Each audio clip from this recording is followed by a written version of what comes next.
Adam Cheney.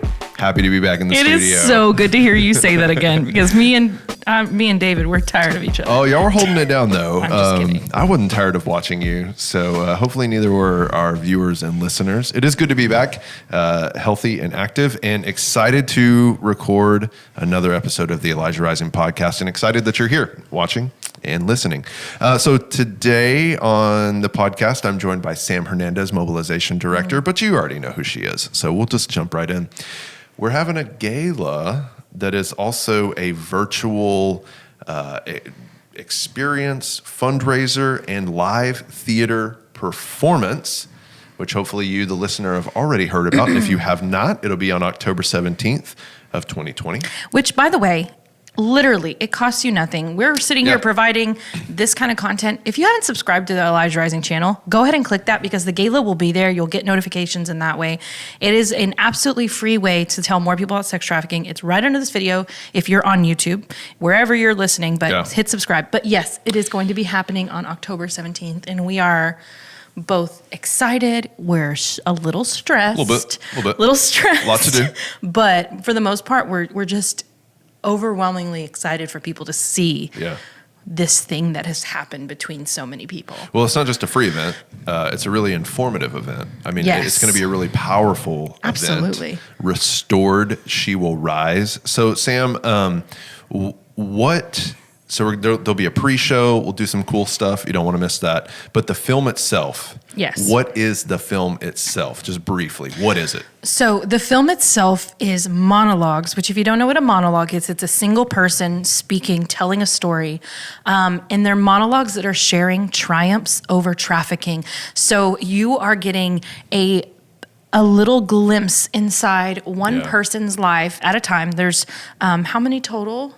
Eight total monologues, and you're getting this glimpse into their life and how sex trafficking affects it.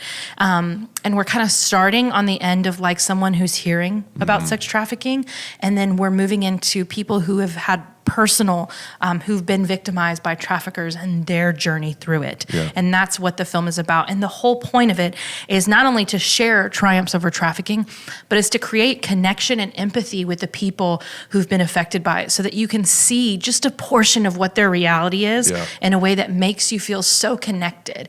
Because we mentioned this in the past monologue, you can't always have someone who you've worked with or a great story, you can't have that person always speak out about that because you don't want to re-exploit them, and it's such a sensitive topic. Or it could be a trigger to go there again and tell the story. So this is a really like beautiful and empowering way to tell those stories of the people that we've worked with. So what we're going to do today on the podcast is we're going to look at 3 of those monologues out of the 8. And this episode is kind of a teaser a little bit, but we want to talk about those a little bit, but the reason why I'm talking with Sam is because we want Sam to just share some of the background on a couple of these. And we have something really special at the end of the podcast too, which I'm not going to tell you about yet. I'll tell you when it comes.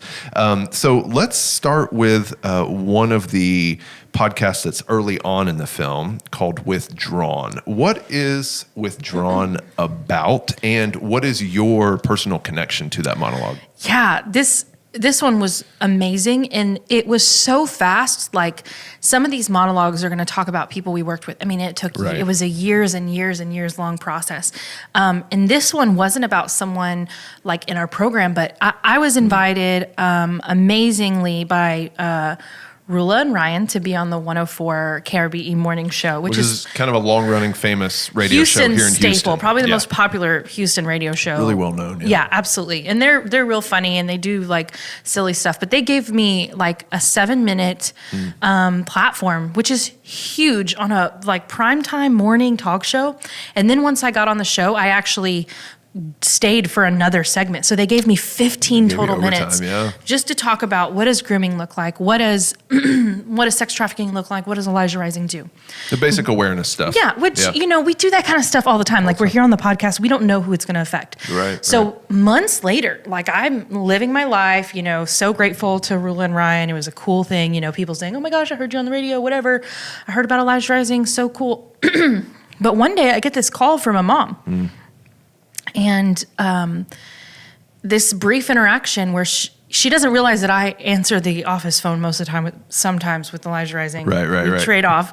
So I answered the phone, and she said, well, I was listening to the radio and I heard this girl talking about sex trafficking on 104. And I said, oh my gosh, that was me. And she was like, oh my gosh. And she starts to like cry because she said, my daughter was being groomed. She was already like in the process, like someone had been talking to her. I saw all the signs of what you were saying, and I had no idea. I thought she was going through some kind of phase. Via like social media? Social media, met somebody, texting somebody, young, like we're talking about like under 15 years old. Yeah. And she was horrified when she listened because she said, this is my daughter. She ends up opening up her phone, finding out this stuff, talking to her, and she was able to stop her from being trafficked, which was huge. But that's not why she was calling me. She was calling me because her friend was going through the same thing. And she said, oh my gosh, like my friend, her daughter's going through this, and she wanted to connect her with me for Elijah Rising so that we could give her resources, which by the way, that happens. I'm on the phone with moms pretty often. Weekly, if not more, moms and dads. So it's this amazing thing where, you know, sometimes we think like the safe home thing is probably the most important program that we have. But to see something like awareness that we kind of write off sometimes, just that tool of awareness, save that young woman's life, not because of me, but because the mom educated herself. Because she said, I am going to continue listening to this, even though it's not funny, it's not, you know.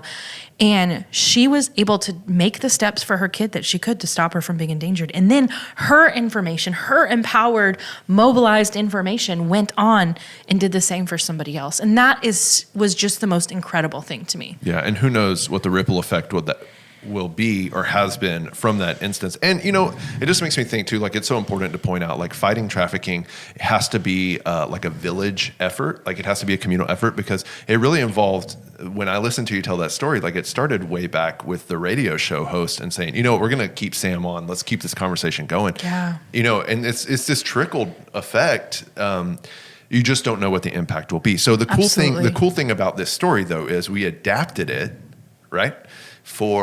Into a monologue with the help of the writer of all of the monologues, and she put it into a conversation between two moms. Yes. And so we don't want to give away all of the details because it is a film and we want you to experience it and enjoy it as the storyline plays out. But that story that Sam just told, you can see as one of the monologues between two moms that are having a conversation about their young daughters. Yes, and I think it really well gives a good understanding of the reaction that some people have when we talk about this. The kind of scandalized, far away ideas that people have. And it's really cool the way it was shot. Scott Dossey's amazing job.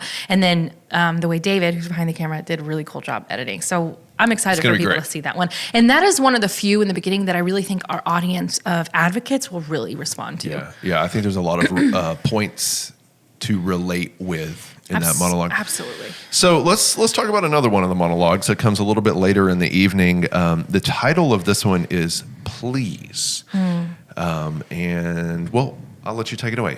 What do we want our listeners to know about this monologue? Please is probably one of the most important ones to me, but let me jump in here. I know I just gave you the floor, but I want to say something real quick. When we did the read through of monologues, before we ever got on the stage, before the cameras were turned on, we just did cold reads. This is the one that made me cry. Upon first reading. So go ahead. And this one, you know, the young woman who wrote, or she didn't write this, but it's her story. She was a part of this. She was able to preview it and all the things, but she was a part of the editing process. Yes, absolutely. And you know, it's this really, really hard story where you see a woman who's being trafficked on the street in Houston, who finds herself pregnant. And she knocks on a church door, and the answer that she gets is not one of the type of compassion or empathy that she needed. And this is so important, not only because it's a true story, but because it's it's devastating. Yeah. It's devastating. And I won't tell you what happened at the end of that story. You know, this young woman who's thirsty, she says, I'm hungry. I just needed someone to listen. I just needed someone to help me. To see me. To see me, to help me. And you get to connect with that moment. You get to see, and a lot of people think that, you know, there's trafficking victims who are tied up or in chains underground, and then there's the women who walk on the street who just who are addicted to drugs or this, and it's usually, they've got it all wrong. And so this woman is existing in that stereotype and that lie and that misconception, and she's desperate for something. And she saw the church as a potential place of refuge. She said, this is where you go when you're broken, when you're tired. This is where you go. And I think it's a hard challenge, but important challenge for us to open our eyes and to look and to see where is that moment for all of us, right? Yeah. And it was an amazing process recording it. We had a wonderful actress through 80 players who played this role, and it was so hard. She actually really struggled getting these words out. And I ended up getting on stage and like connecting with her, like, let's connect like you're talking to me. Yeah, right. But this one is, it squeezes your heart, but I won't give away the ending. I'll just say that. I do want to read a little bit of an excerpt from it. She says, my fists were sweaty and numb as I desperately pounded on the door of the church for what seemed like forever. I mean, I almost beat the door down. I needed help, and I needed it right away. That's kind of where the story starts. And again, you know, we don't want to give away the ending, but it is, it's powerful. And I didn't actually get to participate in the stage performances, and so I haven't yet seen this monologue, and I'm already preparing myself. But it is important to say that, like, a lot of these stories, sex trafficking is a really difficult topic to address. The stories rip your heart out. Yeah, they make you cry. They make you hurt. They incite fear sometimes. But we won't leave you there. But that's the deal. Exactly, Sam. That's the deal. Like, that is not the goal here. We do have to be real. We do have to be honest. But the goal here is to communicate, you said it already, those stories of triumph and victory. Yeah, and we don't overemphasize or detail the harm piece, which we feel like is in a lot of stories of trafficking. They go into the detail of the gruesome brutality, which I understand that. So, but this just isn't that night. So we wanted to get that feeling connection without going into the graphic brutality piece. And it's safe for kids. Yeah, right? safe for kids. It's a family-friendly film. So let's talk about the third one. Okay. This one is titled Sierra. And when this monologue was originally written, but in our editing phases and in our kind of collaborative creative meetings, we said, what if this monologue was written and done from the perspective of a man and from a father in particular who has been with Elijah Rising out on intervention. And then this monologue picks up as his night of intervention is already over. Yes, and oh my gosh, and it's crazy because we wanted to capture what it's like for people, especially parents who go and they see these children, and they're adults, and sometimes children, but you see them as God's children. And when we were reading the words, Bob Wicker came to heart, and he's Bob. One of the most amazing volunteer, just called evangelist people that is in our circles. That is just, he spends a lot of time out on Bissonnette with groups of people, leading people to help these women as just a safe, father. And when we were, especially the actor came up and he's like the same height as Bob Wicker. It was this wild thing. And so, that story is just about him going into the streets. And anytime you meet, if you have Bob speaking to you for any amount of time about the people that he sees trafficked and how he sees Jesus' love for them, he's going to be in tears. I want to read a quick excerpt from this one. This is about midway through the monologue, and again, this one is written in the form of a prayer. So this is a man praying. He said, "There is a reason why you led me to volunteer, and of all things, intervention. Just as I have cried out to you to intervene in my own life, I've now been called by you," talking to God, "to intervene and intercede for those sweet girls." Yeah. And so the thing that I kind of teased at the beginning of the episode was the special gift we have in this episode is we actually, David, who's behind the camera right now, sat down with Bob, our volunteer extraordinaire, the man that this was kind of written in mind. And he got to see the monologue for the first time, and so we captured his reaction in real time as he got to watch this monologue, and we're going to share that with you. So I'm here with Bob, and as you all know, we're getting ready for our film premiere on October 17th, and we filmed 8 monologues based on true stories. And we brought Bob in because he leads our intervention, and this particular monologue is based off of you, actually. And so we want to get your reaction, and afterwards, after you see it, we're going to talk about what you thought of it and how it relates to the real interventions that we do every week. So All right. Check it out. And there's a reason you led me to volunteer. And of all things, intervention. Just as I have cried out to you to intervene in my own life, I'm being called by you to intervene and intercede for Sierra and all these girls whose lives have been shattered by this atrocity. And that's what I'm doing, Lord. Show me how to help Sierra. Lead my actions and give me words. Keep my motives agreeable to yours. Heavenly Father, I vow to be a reflection of you and your love for your daughter Sierra. I vow to fight for her in prayer. She will not be defeated. She will rise up and walk in righteousness. She will know that you have called her by name and you have clothed her in dignity. Her past will not deter her purpose. God, remind her who she is in you. Let her know that she is loved by you and that she is fearlessly and wonderfully made. Wow. So that was called The Father's Heart. And we based those monologues off of, not only, people who've been through trafficking, but we based it off donors and volunteers. And, this, to me, this story represents kind of your heart.